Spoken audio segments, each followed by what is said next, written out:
இந்த வீடியோவில் நம்ம என்ன பார்க்க போகிறோன்னா ஹெல்த்தியான ஃபுட்டு பற்றி தான் பார்க்க போகிறோம்.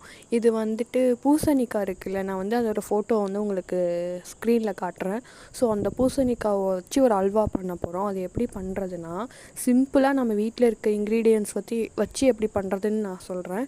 ஸோ ஃபஸ்ட்டு ஒரு பேனில் வந்துட்டு அடுப்பை பற்ற வச்சு ஃபஸ்ட்டு ஒரு பேனில் நெய் ஊற்றிட்டு, நெய்க்கு அப்புறம் நம்ம முந்திரி போட்டு நல்லா இது பண்ணிவிட்டு, அதுக்கப்புறம் நம்மளோட பூசணிக்காவை நல்லா இது பண்ணி அதை வந்து பூசணிக்காவை போட்டு நல்லா வேக வச்சதுக்கப்புறமேட்டுக்கு அதில் வந்து பாலும் சுகரும், நம்ம பூசணிக்காய் எவ்வளோ கப்பு நம்ம எடுத்தோமோ அதே அளவுக்கு பாலும் சுகரும் மெஷர்மெண்ட் பண்ணி நம்ம அதில் ஆட் பண்ணிடணும்.